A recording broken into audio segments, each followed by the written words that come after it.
আসসালামু আলাইকুম, কেমন আছেন সবাই? আজ আমি সকালবেলা ঘুম থেকে উঠেই আমার বোলের মধ্যে আমি আধা কেজি পোলার চাল সাথে ভেজে রাখা মুগ ডাল মসুর ডাল মিক্স করে নিয়েছি। সকালবেলা ঘুম থেকে উঠেই ভাবলাম আজকে আমি সবজি দিয়ে খিচুড়ি রান্না করব। যেহেতু শীতের সিজন, এখন সব ধরনের সবজি বাজারে পাওয়া যায়। ফুলকপি, গাজর, আলু, আমার সবগুলি সবজি এখন ঘরে আছে। তাই ভাবলাম আজকে একটু গরম গরম সবজি দিয়ে, সব ধরনের সবজি দিয়ে খিচুড়ি রান্না করি। মাঝে মাঝে প্রায় সময়ই তো মাংস দিয়ে রান্না করি, সেটা আসলে একরকম স্বাদ। আজ আমি ফুলকপি দিয়ে, গাজর, সবগুলা সবজি একসাথে দিয়ে, পোলার চাল দিয়ে আমি খিচুড়ি রান্না করব। আপনারা পুরো ভিডিও দেখতে আমার সাথেই থাকবেন। এই তো আমি পোলার চাল ধুয়ে ছেঁকে রেখে দিলাম, এখন আমি সবজি কাটার ব্যস্ত। সবজিগুলো এক এক করে কেটে নিচ্ছি।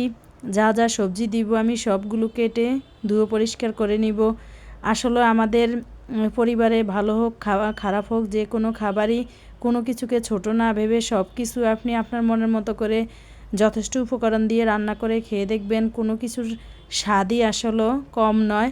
আমরা সব সময় বাহিরের খাবার থেকে নিজেদের ঘরের তৈরি খাবারটাই আমাদের স্বাস্থ্যের জন্য অনেক ভালো। তাই সব সময় কে কেমন আমি জানি না, যারা বাহিরের খাবারগুলি বেশি পছন্দ করেন, আমি আমার বাচ্চাদেরকে বাহিরের খাবারটা খুব কমই খাওয়াই। আমি বাইরের খাবারটা অ্যাভয়েড করে পরিবারে যে কোনো জিনিস তৈরি করে সবসময় আমার বাচ্চাদেরকে খাওয়াই। আর আমি কোনো কিছুকে ছোট মনে করি না, বাচ্চাদেরকে সব কিছু খাওয়ানো অভ্যস্ত করে নিয়েছি।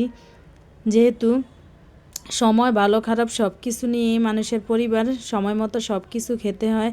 বিশেষ করে সীমিত আয়ের মানুষগুলো অল্প ইনকাম থেকে পুরো মাসটা কিভাবে চালাবে, কিভাবে তাদের এই সাধ্যের মধ্যে তারা ভালো থাকবে, সেই বিষয়টা মাথায় রেখে সব সময় চলতে হয়। আমরাও তেমন মধ্যবিত্ত পরিবারেরই, তাই আমাদের সব সময় এই বিষয়গুলো লক্ষ্য করে নিতে হবে। আমরা আসলে সুখী হতে অনেক কিছুর প্রয়োজন হয় না, আমরা অল্প জিনিস নিয়ে সব সময় সুখী হতে পারি। যদি আপনার মনের মধ্যে সেই ধরনের অনুভূতি থাকে যে আমার অনেক বেশি কিছু লাগবে না, সুখী হওয়ার জন্য অনেক বেশি চাওয়া পাওয়ার প্রয়োজন নাই, আপনি সীমিত জিনিস নিয়ে আপনার নিজেকে নিজে সুখী মনে করতে পারেন। আমার কাছে তেমনই মনে হয়। আমার কাছে মনে হয় না যে সুখী হওয়ার জন্য মানুষের অনেক কিছু প্রয়োজন।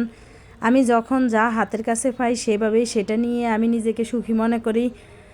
জানি না এটা আমার ভালো নাকি খারাপ গুণ, বলতে পারি না। আর কোনো কিছুকে আমি ছোট করে কখনোই দেখি না, সব কিছুকে আমি স্বাভাবিকভাবে নিতে পারি। এটাও আমার এক ধরনের ধৈর্য হইতে পারে। যাক, আমি আমার সন্তানদেরকে আমার মতো করে তৈরি করতে চাই, সবাই দোয়া করবেন। আমি সাধারণভাবে আমার বাচ্চাদেরকে আমি আমার মতো করে গড়ে তুলতে চাই, ওরা যাতে আমার মতো করে সাধারণভাবে বেঁচে উঠতে শিখে। এই তো কথা আমার সবজি কষানো হয়ে গেছে। যেহেতু সবজির মধ্যে আমি খিচুড়ি রান্না করব, তাই সবজির মধ্যে পানি দিয়ে সেদ্ধ করব না, মশলার মধ্যে তেলে ভাজা অল্প কষানো ঢাকনা দিয়ে আমি সেদ্ধ করে ভাজা ভাজা করে নিয়ে এখন পোলা চালগুলো সাথে দিয়ে দিলাম। কথায় অনেক কথা হয়ে গেল। আপনার সীমিত আয়ের মধ্যেও আপনি কিন্তু প্রতি মাসে কিভাবে চলবেন সেখান থেকে কিছু সাশ্রয় করে আপনি পুরো মাসটা কভার করে নিতে পারেন, এটা আমার কাছে মনে হয়। এই তো আমার গরম গরম ধোয়া ওঠা খিচুড়ি হয়ে গেছে, সালাদও তৈরি। সবাই ভালো থাকবেন। আসসালামু আলাইকুম।